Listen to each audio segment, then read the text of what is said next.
Hallo und herzlich willkommen zurück zum Filmfest München. Hello and a very warm welcome back to Filmfest München. It is our true pleasure, Christoph Gröner, our artistic director, and me, Julia Weigl, one of the programmers. There is someone already sneaking in here. Okay. Our guest, Stephen Frears.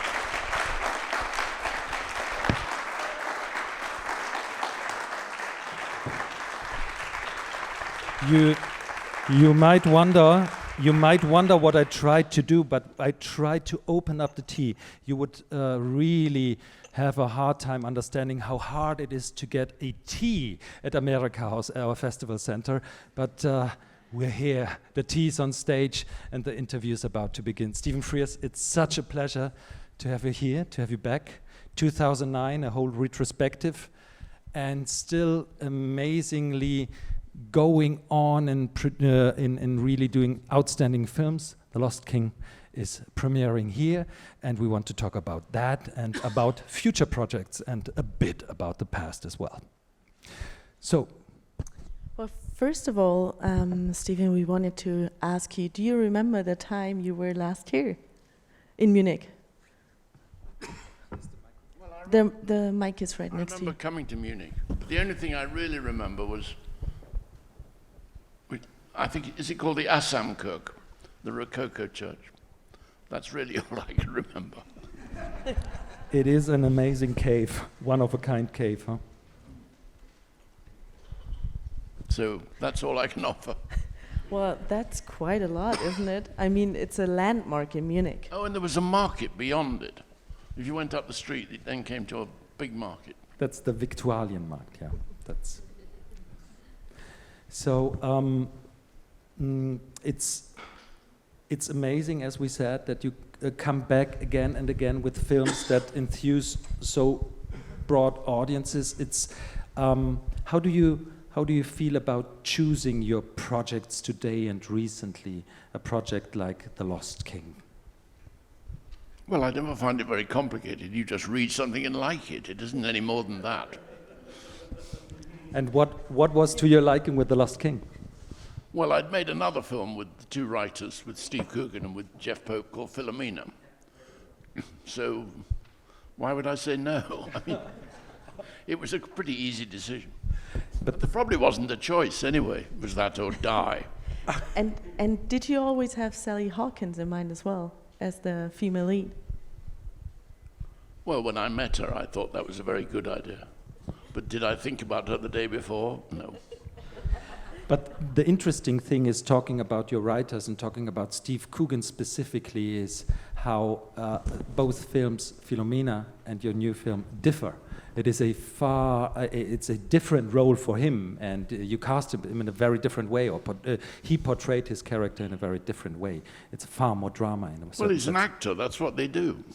Okay, this is going to be good. I remember Daniel Day-Lewis became famous because on the same day in New York, My Beautiful Laundrette opened and A Room with a View, and people were amazed that a man could play two parts. And I thought, well, he's an actor. That's what they do. They play different parts. It's not particularly complicated.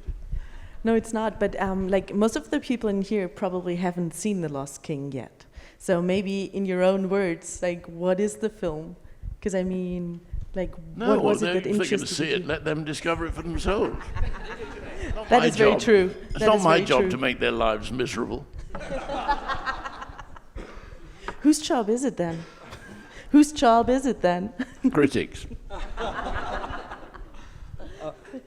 We might go in a different way, which gives us probably longer answers. You have always made extremely socially conscious political cinema, and also The Lost King is, of course, reflecting on history, on not rewriting history, but recalibrating history, being more truthful, finding new perspectives, in that case about Richard III. And if you look at My Beautiful Laundrette and the UK 80s and the time now, we're in a time of really changing perspectives on history, on the longer scales of history, and the now. So basic question, how do you feel, I mean, with such a long career, how is it for you to work as a director nowadays in the landscape you're facing politically, socially?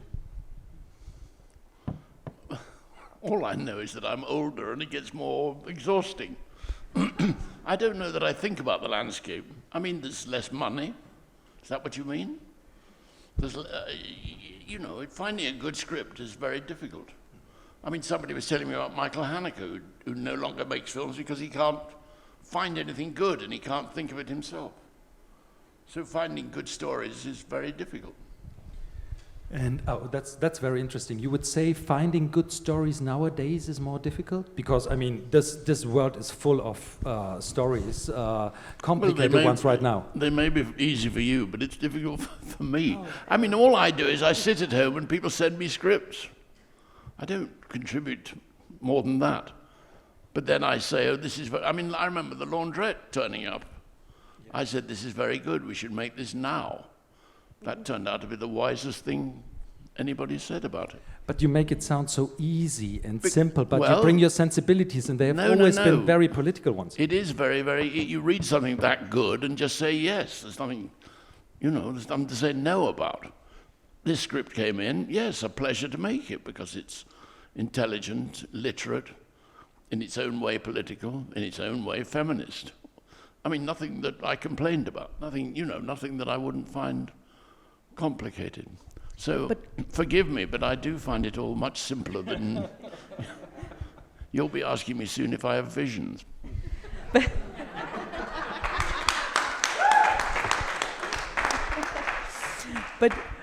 But when you get a script, like, do you usually give it a chance, or like, do you throw it away right away when you're like, after a few pages? Depends if it's any good. If it's any good, I give it every chance. If it's no good, what would you do? You know, you did in the early days of your career, you did so much television, and we wondered you would go now back to television with new projects. Can you tell us something about that, and how television is offering possibly sometimes even the better opportunities for you these days? Well, I'm afraid I often think that the work on television is more interesting than the work in the cinema, though I can see that's heretical to say that. Recently I made 2 films or series or whatever you call them for British television that were a pleasure to do.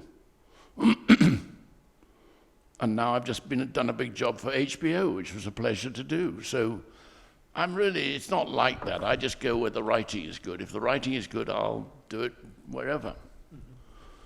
That's all. You're talking about The Palace with Kate Winslet, right? It used to be called The Palace. It's now called The Regime. Okay, and you shot it in Vienna, right? We shot some of it in Vienna. Okay. Can you tell us a little bit about it? Well, it's about an imaginary Middle European country. So it's somewhere between Austria and Romania, I guess. And it's about a dictator. Okay, we try something else here. We're opening up to the audience because, I mean, we would love to involve you, because I think everybody here has a favorite Stephen Frears film, and they're so different, and they're coming from such different times and reflecting on such different things. So we're sure you have questions that come along with your favorite film. Just before we were talking to a friend of ours working with us, and she said, like, Dangerous Liaisons was so important for me. That was five minutes before we started this. So here's your shot. And we do have a microphone as well, so just raise your hand and the microphone will make it your way. Are there questions? There's one right here. There's one question to start with. Hold on just 1 second, it's coming.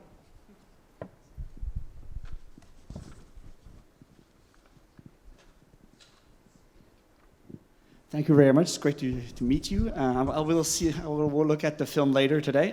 First of all, Sir Stephen Frears, for the 20th of June, happy birthday. Joyeux anniversaire.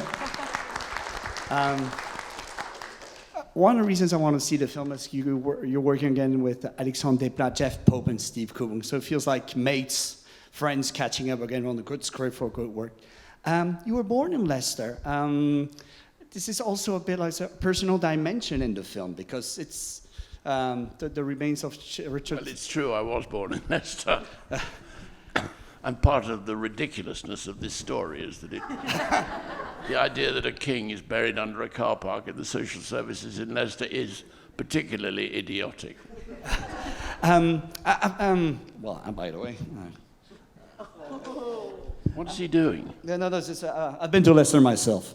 You've been to Leicester? Yeah, I met friends at the Montfort. Just wondering for people who have not been to Leicestershire yet, a touristic opinion from yours. There was that film 10 years ago, Jadoo, about those in Belgrade, those Indian restaurants. How is the city of Leicester evolving these days? Is it a nice town? Do you like it? Well, not particularly. But it's now, I think it's over 50% Asian. Yeah. Well, that's quite interesting. And you know, the pandemic was very, very bad there. And there's a lot of sweatshops there. I mean, but it was very, very dull when I was a child. Very, very, except there were a lot of cinemas. There were 40 cinemas in Leicester when I was a child, and I used to go twice a week. And you go to adults and say, will you take us in? Now they'd go straight to jail, but in those days they could take small children in. And are many of them still around, the cinemas? Any more? Of the cinemas, are they still around? Like many of them, do you know? No, I'm sure there are one or two, but not 40. Not 40, yeah. But that is very interesting because it seems to be a particularly good combination for an artist to have a surrounding that you feel is boring and then a lot of cinemas, wouldn't you say? Then I'm perfect because it was very, very boring. Are there more questions? There's one back there.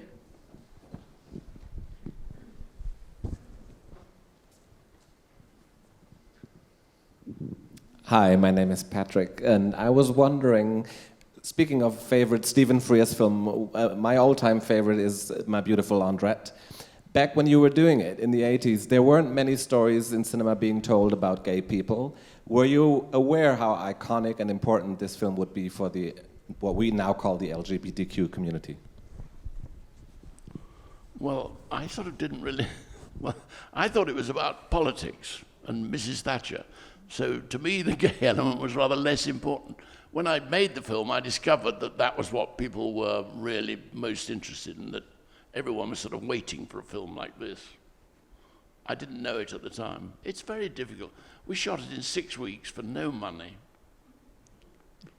It was nothing. And then it changed our lives. Other questions? Other favorite films? Yes, please, over there.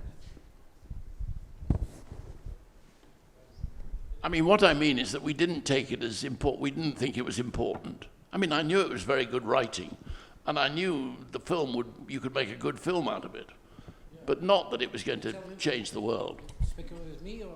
No, I'm talking to the other chap. Yeah, one day I would like to ask the question about your old film, your old movie, like the liaisons, Dangerous Liaisons or something like this, you know. I'm sorry for my broken English, but anyway, so it's, I wonder what is about your relations at the time with John Malkovich and Michelle Pfeiffer. I mean, kind of, are you use them as talented actors and the personalities, or you just use them as nice looking people? Yeah, should I say? I would try to put it in a more general perspective from that. So Michelle Pfeiffer and John Malkovich, how was your relationship back in the day shooting Dangerous Liaisons? And probably, well, I understood the phrase, how did you use them, but what do you particularly remember, I would say, for example, about working with them? I remember that on the Saturday before we started shooting, John did the most brilliant, we did a read-through of the script, and John was absolutely brilliant. By the Monday, he'd got scared. So the first week was very, very painful while he sorted himself out. And then by the end of the week, from Thursday and Friday, it started to get better. And then the whole thing was just a joy to shoot, because They were so funny and so passionate. And then when we started with Michelle Pfeiffer, and then Glenn Close came, and as Christopher said, the eagle has landed. And so John got frightened again. And there was one day when Michelle and Glenn were both on the set, and I got very excited about how much money there was in front of the camera. Anyway, and then it got wonderful, and both Glenn and Michelle were wonderful, and John was wonderful. So, look, some days it's easy, and some days it's difficult. That was the easy day. But as you said, the eagle has landed. I mean, the joy of working with actors and the pleasure and the pain. I mean, you said rehearsal was wonderful, and then it went into being different completely on set. So maybe you would like to say something about rehearsal, because now I was thinking about The Lost King again, and Sally Hawkins' wonderfully nuanced portrayal of a really complicated woman in a psychological way, driven but also tormented. So how do you work with your actors generally, and maybe just an example from your long-standing career that was kept in your mind as well? There's a wonderful story of Simon Callow made a documentary about Charles Laughton. And he interviewed Robert Mitchum, because Robert Mitchum was in the only film that Charles Laughton ever directed, The Night of the Hunter.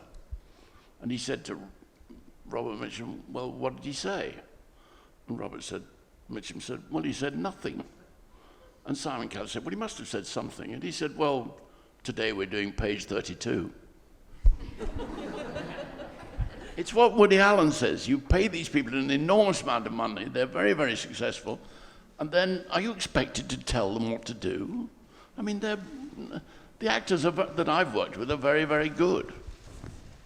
So the truth is, I'm not very good at rehearsing. I don't find it very interesting. What I actually said was that there was a reading, and John was very, very good at the reading. Okay. So I don't think rehearsing doesn't interest me. I just expect the actors to turn up and be brilliant. And often they are. And I guess I'm very, very lucky.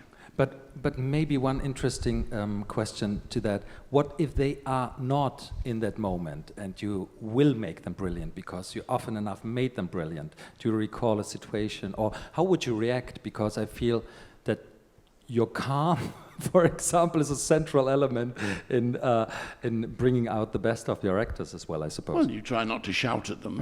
You try to be nice. I mean, they are very, very skillful people. Well, that's the assumption I suffer from, and I take a lot of trouble in choosing them. So by the time they get there, they have been examined and well chosen. And if you get it wrong, there's nothing you can do. If you've cast the wrong person, which I have done, you know, it's just horrible. But if you cast the right person, I mean, John Malkovich is absolutely wonderful in Dangerous Liaisons. Then he made a whole slew of films, including a film of a Henry James novel that Jane Campion made. And I was always attacked. They just say, oh, well, it's you. He's doing the same performance that he did in Liaison. Nothing to do with me. I was innocent. So you can't win. There was another question in the audience. Yeah, as you don't like very much to do rehearsals or stuff like that, what is it that you still love to do when making films? What is the challenge for you? What are you mostly looking for if you start shooting? What's the most interesting part of making a film for you personally? Well, I suppose making it all coherent, orchestrating it, all of that seems to me very, very interesting. And I enjoy what the actors do very, very much. My casting director said to the producer on the last thing, I said, well, don't cast somebody who doesn't entertain him. If Stephen isn't entertained, he'll go home. So the people of, you know, I've worked with Hugh Grant a lot just recently. Well, he's wonderful. He entertains me as much as he entertains the whole world. I just see it first. So I have a good time. So basically, casting is a very important Very, part very of the job, important. because it's always you have to put up a new team every time you make a movie, and you've done very different movies. Yes, but that's very interesting. I Yeah. learned that on Liaison. I went to Paris and they took me around various chateaux. I know nothing about French chateau.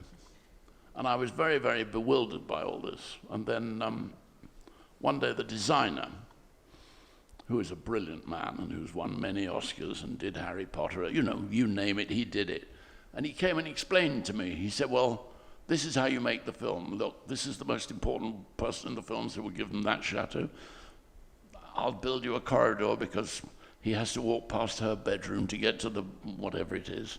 He just described the whole physical landscape of the film. He just laid it all out. And in fact, I've just been working with another brilliant designer who, they sort of steer you where to go. And you, if you're smart, you listen to them. And then I remember thinking, oh, I see, that's what really talented people do. And I was casting Liaison at the time of this conversation. And I thought, well, I'll get on with the bits I can do. I'll cast it in the way that makes sense to me. So I remember with Michelle Pfeiffer, you just thought, I see, men would fall in love with her, it's easy. And that's what you're really looking for. So you find what the essence is. And if you're lucky, you find the actor to go with it. Thank you. The way you describe it, to jump in for a moment, is that it's also extremely important in that sequence of orchestration to listen to the ideas of all the amazing talents around you. Because the feeling that I gathered is that real important sequences of the film sprung out of the idea of production design, for example. Yeah. Yes, I get enormous pleasure from what the other people do. The designers, the cameramen, the this, the that, the editors, everybody. I like what they do, and I think, oh, that's really good. Yes, I never thought of anything half as good as that. So I'm rather like a magpie in that sense, thieving magpie. But maybe also just And observing. John Huston always said the casting is 90% of it. If you get the casting right, you're okay. If you get it wrong, don't even bother to get out of bed. Are there more questions? Over there, at the door. Ah, by the door. By the door. Around the corner? Yeah. Hard to see. Hi there. So you're working with a lot of experienced actors. How do you see it giving newcomers a chance? Like, if you really see the talent in it? How do you feel? You worked with a lot of experienced actors. How do you see giving newcomers a chance? Do you mean like Daniel Day-Lewis? Exactly, you name it. Well, I gave him a lucky break. Jack Black, I did the same. So when you see talent in someone, no matter how much experience he has, you want to work with him. Well, I remember when I cast Jack Black in High Fidelity, I didn't know who he was because he wasn't famous. But I said, who should play this part? And the boys I was working with who'd written the script said, oh, it should be Jack Black. Oh, okay. So he came to see me, and it was it was sort of obvious. You know, you just thought, oh, this guy looks very good. But I didn't know that he was going to act the way he did act. I remember him doing the first shot when he comes into the record shop playing the air guitar. I had no idea that was what he was going to do. Thank you. So actually, you see, I'm good for the young people. Are there more questions? There's one right here. So, congratulations for your film. It was amazing. I had the privilege to watch it in a press screening. I would like to have, could you give us some more insights about your upcoming project? You were mentioning about the dictator, if I got it right. I've just done half of this series with Kate Winslet, where she plays a monster. And then next year I'm supposed to make a film about Billy Wilder.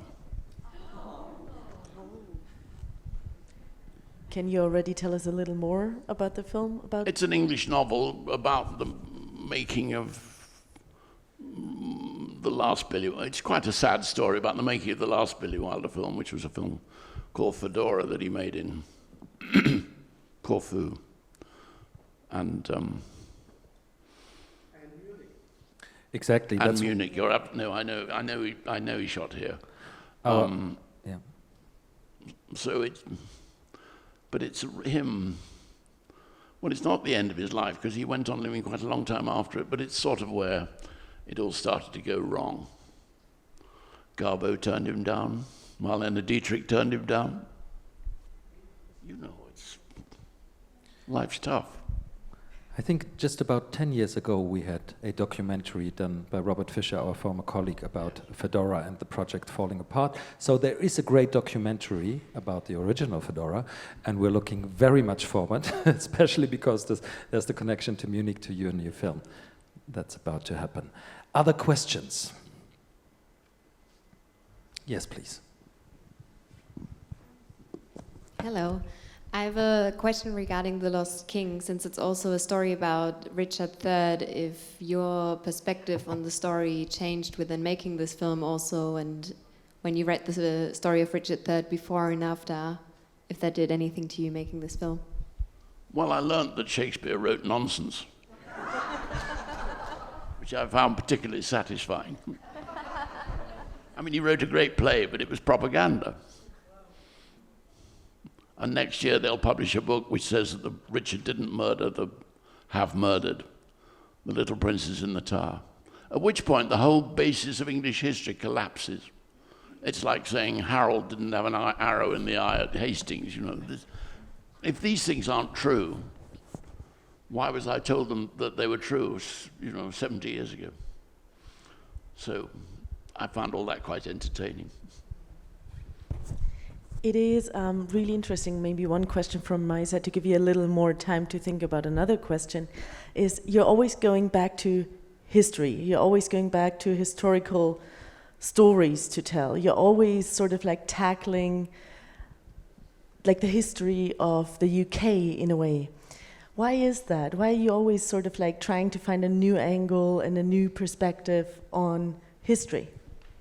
I think when I was a child, I was basically brainwashed. I was educated my head is full of nonsense about the British Empire, things like that. And so you try to correct that, and you discover that things you were told. There was a man called Robert Clive who conquered large parts of India. Well, he was a sort of gangster, but to us he was a huge imperial hero. So you're endlessly trying to set the record straight.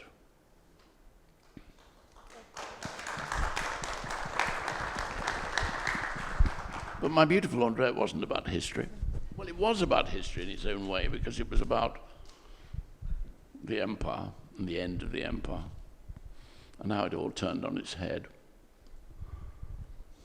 It all makes, if you're British, it all makes sense. But why anybody else should understand it, I've no idea. No, but it is certainly true, because the scriptwriter Hanif Kureishi, he always writes about history in the way he perceives the British society, and the way he perceives his perspective as sort of like a non-white British citizen, right? Well, when I read The Laundrette, I was clearly interested in doing it. He had to come and sort of educate me about the empire and about who people like him were. And, I was a white imperialist. I had to be dragged down off the tree. Are there more questions? There is one. Hello. Since you mentioned Billy Wilder, I was wondering if there were any filmmakers or any films that inspired you or had an impact on your work. Well, I used to go to the cinema a lot, and I loved the same films you love. Didn't you like Some Like It Hot? It's not complicated, it's quite easy. Or as Julia Roberts used to say, it's not rocket science. I go to the cinema, you go to see films, you like them. There's nothing more than that. I didn't study anybody, and I don't try to copy anybody, but it's just going on the whole time. You put things in. When I was in Vienna, it was wonderful going around all the places where, where they made The Third Man. But doesn't everybody do that? And maybe to expand on that, like, do you still go to the cinema? And do you still find like young, because you just said like you're good for young folks to sort of like work with, but is it also the other way around that young folks sometimes inspire you to new stories and films? Like young filmmakers? I don't know. They like superhero films. I don't find them very inspiring. I'm like Scorsese, really. I also, you know, the cinema that I grew up with, it's gone. I also wondered or thought about what you said before, that it's hard to find good stories, and the work of a great filmmaker is to make sense of a story, tell probably a story of a hero without diminishing the complexity of a character. We're living in cacophonous, I think it's the word, times of million voices talking against each other. Is that maybe one factor where you would say it's harder to find good stories as well? Well, talking about, you know, social media, people going against each other, for example, many realities. Well, I don't know. It may just be that I'm old and my brain is arthritic. It's quite hard. You know, it's hard work making films, so to get you to agree to do one is quite complicated. But I hope I'm going to make the Billy Wilder, so I don't have to think about it. I've got a job. Why worry about it? Other questions? Yes, over there.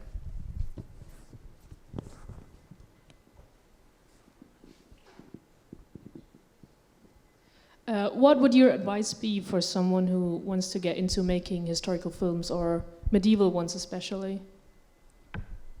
Medieval ones? Set in the I haven't Middle a Ages. clue. Well, Richard III is a medieval story, kind so of. historic. Well, historic. now you say it, yes. I haven't a clue how you make a medieval film. There was one, what was the Umberto Eco one? The Name of the Rose, yeah. Good luck. I thought you were just going to say, how do you get to make a film? I know what you do about that. I don't know how you get to make a medieval film. No, but there is a peculiarity in it, because your film, The Lost King, I mean, is working within the world of theater, and all the staging, the historic stagings have a kind of a little absurd quality to them, while being also trying to be truthful. So how did you try to make it work in The Lost King for you to go back in time? Make what work? For example, this here, you know? Knights on horses. I remember one day I woke up and I thought, oh my God, I'm going to have to do a battle. And I didn't know where to start. And you kept, you know, all those people hitting each other with swords. They used to make Robin Hood films when when I was young. I used to see those sort of films, Ivanhoe, and there were always men bashing swords against each other, and I just thought, oh, that's so ridiculous. And then if you watch, well, not that I've ever watched, but Game of Thrones, that has incredible battles, doesn't it? I don't know, I've never seen Game of Thrones, but people used to tell me about some chap who could do battle sequences in Game of Thrones. And then I ended up with that. And that came, you'll be interested, that scene came from the end of El Cid. Other questions? Do you know what El Cid was? El Cid was magnificent, and Charlton Heston, Sophia Loren, magnificent. So that's where that came from. And indeed, it was medieval. No, you say, oh, you should be watching El Cid. It's a medieval film. It really is. Jousting, fighting, killing Muslims. What more do you want? I just want to thank you for this wonderful film. I really loved it.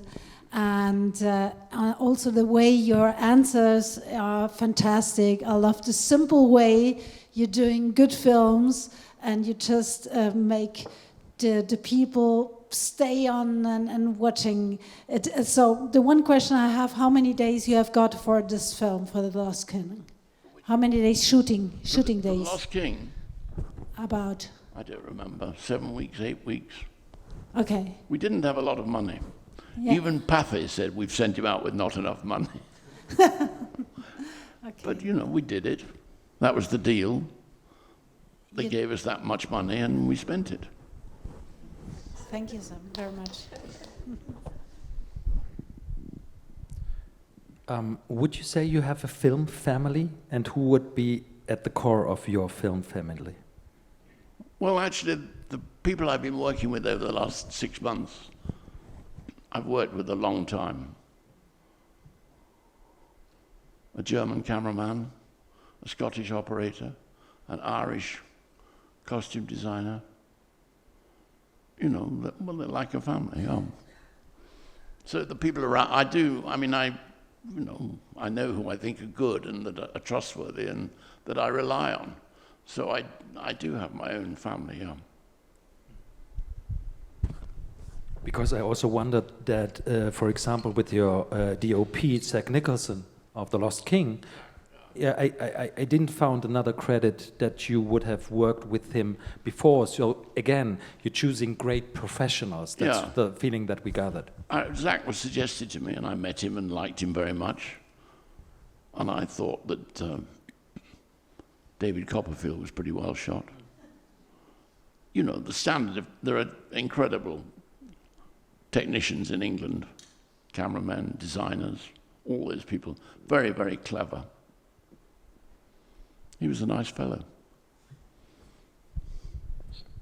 And the chap, I'm working with the German Alvin Kuckler. He's fantastic.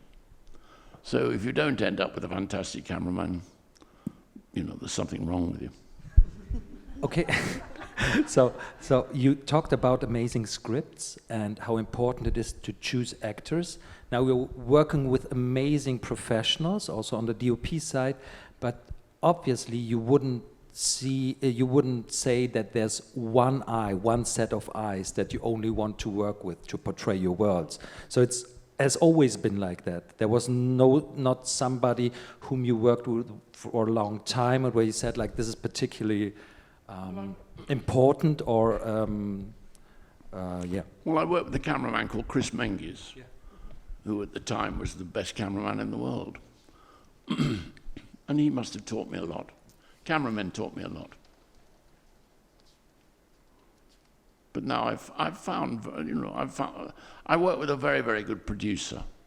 And the truth is that she does the crewing, and I go on the first day and they're all, oh, you're doing this one. They just turn up. So I no longer choose them even. And in what sense did they teach you a lot, the cameramen?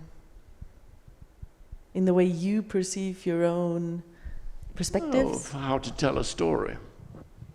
Take care, you'll be using the word vision soon, and then we're all in trouble. No, I'm not. But they, how to shoot a scene and what matters. I can remember a cameraman teaching me about silhouettes. They're very, very clever people. And I remember saying to Chris, well, why did you work with me? Because I knew so little. He said, well, you always let us do things that other people wouldn't let us do. So ignorance is a great source of strength. Ignorance and poverty. I always thought poverty did you. Poverty worked wonders. We had no money on the laundrette, but a great deal of spirit. That's a question here. Maybe it's just the way you give the freedom to people like actors or the cameraman or something, and you feel what they're doing, and if it feels right. Yes, that's right. It's something like that. Yeah? Yeah. So that's you the listen question, to other people, sorry. and you. In fact, John Malkovich said, well, he listens to people. He listens to what you're doing. So it's being courteous and paying attention. and if you see the relationship between the actors, and you get the feeling if it's right or if there's something going wrong. Well, it's interesting. You always think, oh, I wonder if those two people will have chemistry. And of course, you have no idea until they both turn up and hate each other, and then you're in real trouble. But I remember John and Michelle fell in love. It was easy. If people are in love, it's very, very easy to direct them. So what would that mean for, if you feel that chemistry for the actual process of doing takes? It feels like you would generally try to do very few takes because either the chemistry is there or it's not there, or is it about very, very many details? It's either there or not there. No, it's about details. And John Huston used to turn his back on the action. My friend Alan Bennett used to lie under the table. You do it with the ear. I can hear when the conviction is in the voices. You can hear everything, and you can hear when they're straining for an effect. So I really direct more with my ear than with my eye. And Wilder was like that. He could hear it the whole time. And the eye is easy. That's the easy bit. I remember having a long argument with John Borman about this. But the eye, what you could see is easy, the compositions. But it's the hearing that is really significant. That's fantastic. Would that also imply that you are very close to the actors? Because there are other, also British directors who are famous for being in some video villages a long time. That's what's happened in the world. I grew up, you sat by the camera and the actors were 2 or 3 feet away from you. And then slowly video came in. And I can see that I've now completely defeated. I go and sit with the video because I'm lazy. But I learned to do it by sitting very, very close to the action. Sitting beside, and also at a certain point the operator, the man who looks through the camera, except they no longer look through the camera, knew more about it than anybody else because he saw. I remember shooting The Hit with a fantastic operator. And he met the editor some weeks later and he said, "How's the film?" The editor said, "Okay, pretty good." And the operator said, "Did you have trouble with that scene?"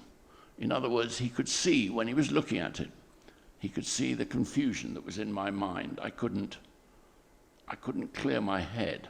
So in some mysterious way, they are photographing what's going on in your head. And he could see that I was muddled. That's all. So you would always have trouble with that scene because the muddle was built into it. But the muddle came from me. Other questions?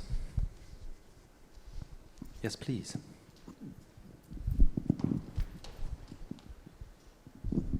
Thanks for letting me ask another question. I really like cycling. I saw the program in the cinema, the Tour de France going to start. You're saying it's very tough to get good scripts, good stories. I mean, was it in that case for the program with the story of Jim Walsh? David Walsh. Was it tough to get a right script? Because the story was there. Everybody hated Lance Armstrong. Is it an example where it was quite tough to get the story there for the program? At first I tried to buy a book from another American, a man who'd written with Lance, whose name I can't remember. But he wrote a book about it, and we tried to buy his book, and he wouldn't sell it to us for his own reasons. I always found that film hard to make. I never thought we got the script right. What was the other man called? I think another a great cyclist in the American team. Who? No, Floyd Landis is in the film. He's great. No, he was good. No, there was another man whose name might have been something like Taylor or Tyler. Tyler Hamilton. We tried to buy his book. And we had a really good conversation with him. And then someone said, oh, he was going around saying we were talking nonsense. All we were trying to do was buy his book and give him money, but these people are Americans. It's a great film. Thank you. I never heard anyone say that before. When in Munich. There's a question over there. Yeah, I was wondering, as you're having a lot of Q&As over the time, what is the question you'd like to be asked but never ever anyone comes up with? I'm going to write that one down. I don't think like that. As long as you don't ask me about, was it your vision? As long as you're quite clear that I'm not an auteur. I was thinking, trying to get in your head, you know, what you are thinking, what is precious to you about filmmaking, and what is, you know, interesting for us out there to know. Because you're the maker, and we are the people who watch it. All that matters is the story. I don't think people are interested in directors for 1 minute. When I was a child and went to the cinema, you wanted the story and you liked the actors. That was the end of it. You're not interested in anything else. So when directors suddenly became important in the middle of the 50s, it didn't sort of make sense to me. I mean, I can see there have been very clever people who directed, and I like to know that. But the audience, all they want is the story and the characters. Well, think of that. Nothing else matters.